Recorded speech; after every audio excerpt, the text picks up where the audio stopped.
Bapak siapa? Bapak S. Bapak S ya, umurnya Pak? 25 tahun. 25 tahun. Alamatnya? Di Gunung Pati itu. Gunung Pati ya. Lalu maaf Pak, untuk pekerjaannya? Buruh pabrik kayu dok. Buruh pabrik kayu. Baik Bapak, maaf untuk agama dan status perkawinannya? Saya agamanya Islam dok dan belum menikah. Belum menikah ya. Terus baik, Bapak datang kemarin ada keluhan apa Pak? Ini dok, badan saya itu sakit banget. Berarti ada nyeri ya, di sebelah kepala kanan. Baik Bapak, di sini saya punya beberapa pertanyaan yang mengenai Bapak keluhkan. Apakah Bapak bersedia? Bersedia dok. Baik, nyerinya ini sudah sejak berapa lama Pak? Kemarin dok, dari kemarin. Dari kemarin ya, dari sehari yang lalu. Itu tadi lokasinya di sebelah Kanan dok. paha kanan ya. Lalu bisa ceritakan nggak Pak awal mulanya seperti ini? Jadi kemarin tuh saya mau berangkat kerja naik motor dok. Itu saya tiba-tiba ditabrak sama orang. Terus saya jatuh, kaki kanan saya ketimpa motor dok. Terus saya juga waktu itu masih sadar-sadar gitu sih dok. Sadar ya. Iya. Soalnya helmnya nggak copot gitu. Terus ada luka nggak Pak? Di pahanya ada luka dok. Ada luka juga patah ya Pak? Ada patah nggak? Belum tahu dok. Belum tahu ya. Lalu selanjutnya biasanya itu makin parah pas apa Pak? Kalau dibuat mau jalan gitu dok, soalnya ini tuh sampai nggak bisa jalan, saya tadi diantar sama teman. Dipapah gitu ya? ya? Dipapah. Terus rasanya agak enak kan? Ketiduran ya. Baik, ada keluhan lain nggak Pak? Seperti demam? Nggak ada ya. Tadi ada luka ya Pak ya di sebelah kanan. Nah itu sejak kemarin juga? Iya. Sejak kemarin ya. Lokasinya di kanan juga ya. Lalu tadi kronologinya bisa ceritakan Pak? Ya itu saya kecelakaan motor dok. Saya ditabrak terus kaki saya ketimpa. Itu berapa Pak panjangnya lukanya? Lumayan gede sih, kalau segini kali ya dok ya. Baik, biasanya makin parah pas apa Pak? Itu dok, buat jalan gitu, digerakkan. Terus agak enakan dia pangan Pak? Saya buat tiduran, terus saya kasih sanggahan gitu, dibidai gitu. Apakah ada keluhan lain? Nggak ada. Nggak ada ya. Baik, dulu apakah pernah mengalami seperti ini? Enggak ya, baru pertama kali ya. Iya. Lalu dulu apakah Bapak ada riwayat kencing manis? Enggak ada. Darah tinggi? Enggak. Ya, lalu alergi? Alkaline gangguan saraf? Enggak ada ya. Lalu pernah stroke Pak? Enggak juga dok. Apakah ada riwayat keganasan atau apa? Enggak. Lalu sebelumnya apakah Bapak dari keluarga apakah ada yang pernah mengalami darah tinggi? Darah tinggi bapak saya dok. Bapak ya. Dulu kencing manis, apakah ada keluarga yang mengalami kencing manis? Ada. Alergi? Enggak. Stroke? Enggak. Baik Bapak, selanjutnya maaf Pak, untuk lokasi dari tempat tidur ke WC itu jauh Pak? Enggak terlalu sih dok, tapi harus jalan agak lama ya. Itu maaf untuk WC-nya jongkok apa duduk? Jongkok ya. Lalu maaf Pak, untuk satu rumah itu dihuni berapa orang? 5 orang ya. Baik, tingkat nggak Pak? Enggak tingkat ya. Lalu maaf Pak, untuk penghasilan per bulannya Bapak berapa ya? 2 juta. 2 juta ya. Lalu apakah Bapak menggunakan asuransi Pak? Iya dok. Asuransi BPJS. Baik Bapak, selanjutnya di sini saya akan melakukan pemeriksaan fisik lanjutannya Pak. Silakan untuk berbaring di bed ya Pak. Baik, di sini untuk pasien sini sendiri tampak keadaan umumnya ini tampak kesakitan, terus kesadarannya ini kompos mentis. Lalu untuk selanjutnya dilakukan pemeriksaan tekanan darah. Itu tekanan darahnya itu 120/80. Lalu heart rate-nya itu 21 kali per respiration rate 21 kali per menit. Lalu ada nadinya itu 75 kali per menit. Lalu suhu itu 36,5 derajat Celcius. Dan baik Bapak, untuk saya tekan berapa Pak? Nyerinya dari angka 1 sampai angka 9 berapa Pak? 9 dok. Baik. Untuk skala nyerinya di angka 9. Lalu selanjutnya pemeriksaan untuk kepala. Di sini tampak normosefal, tidak ada hematom, tidak ada kelainan.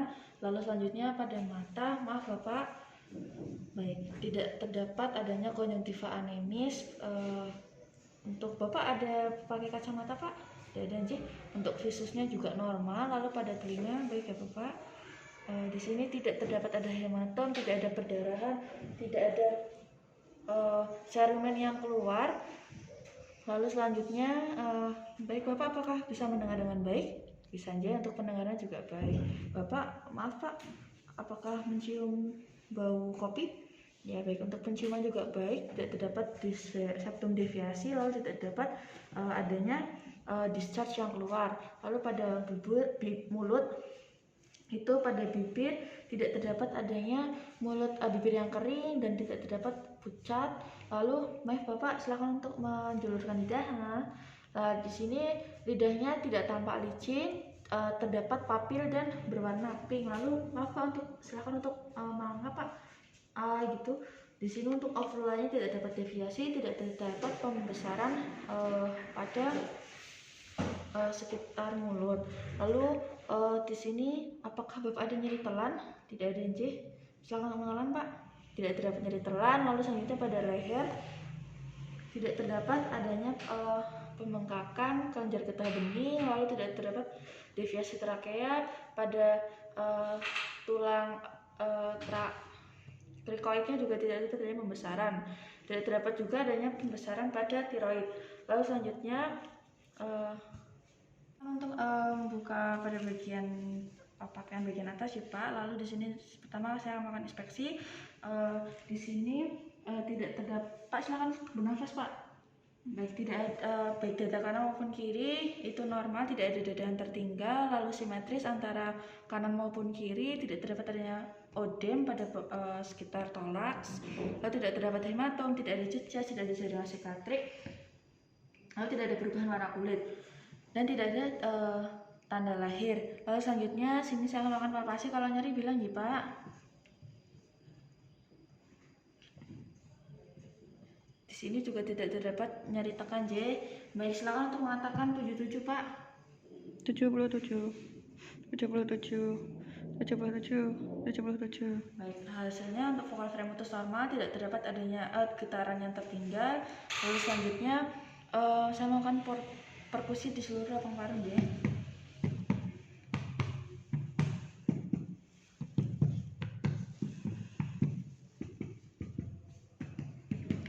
Untuk perkusi di lapang paru itu suaranya sonor.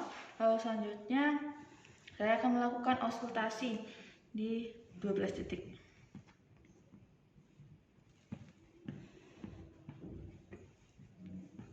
Untuk auskultasinya di sini bunyinya vesikular di seluruh lapang paru. Lalu selanjutnya pemeriksaan pada jantung.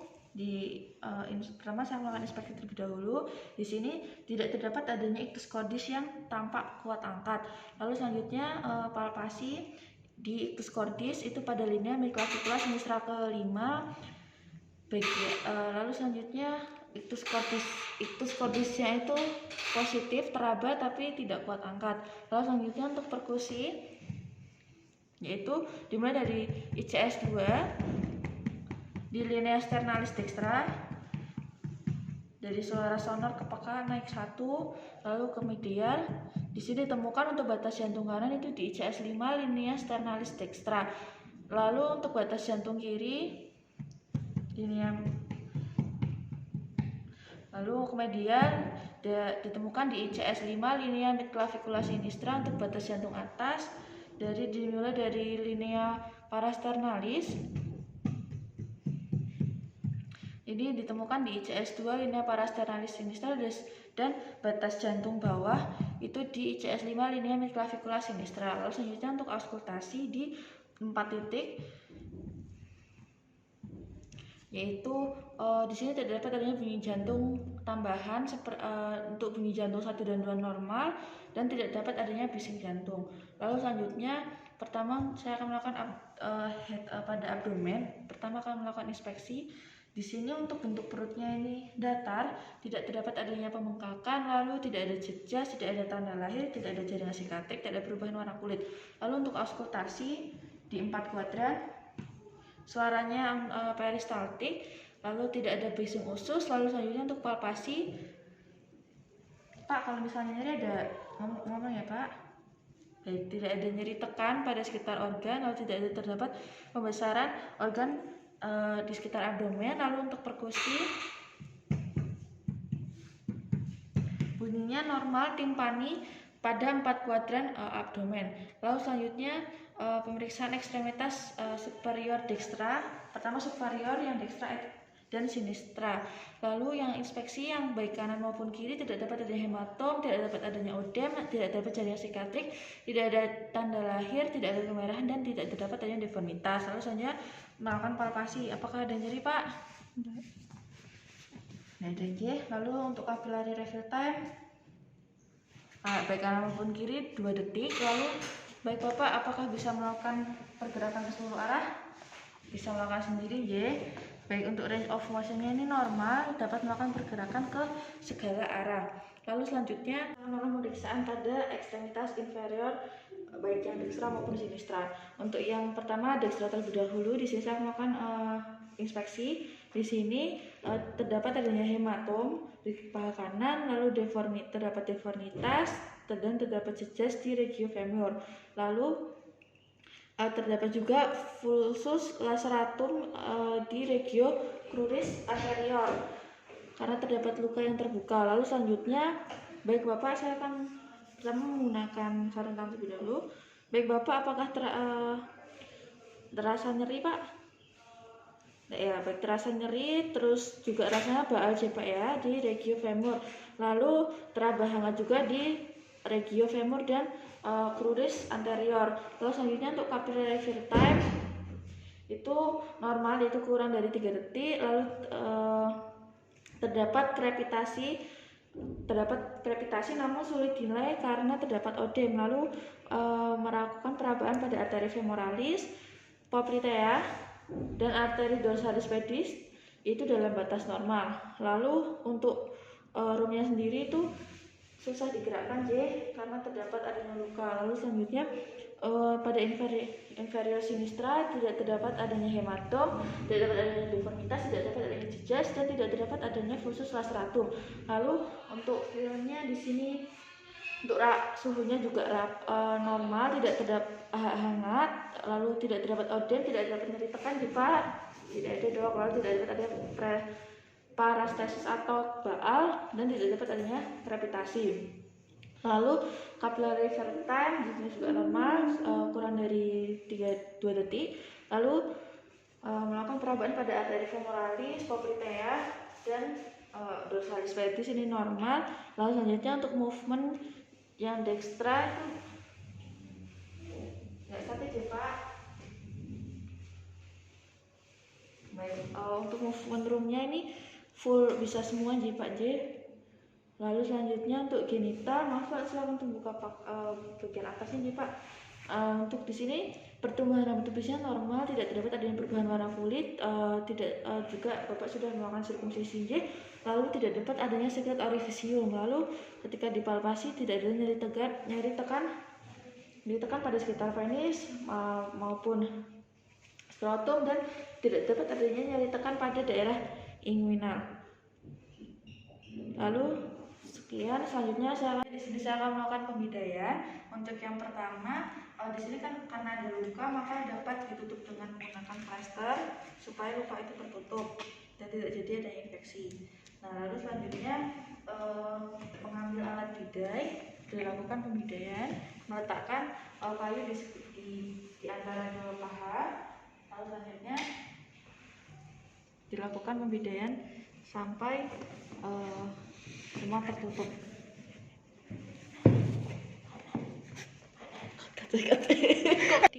Lalu selanjutnya apabila dari kain tersebut untuk alat pembidaian ini tidak lengkap, tidak cukup, maka dapat ditambahkan dengan alat pembidai lagi sampai tertutup dengan sempurna. menarikan dengan kencang.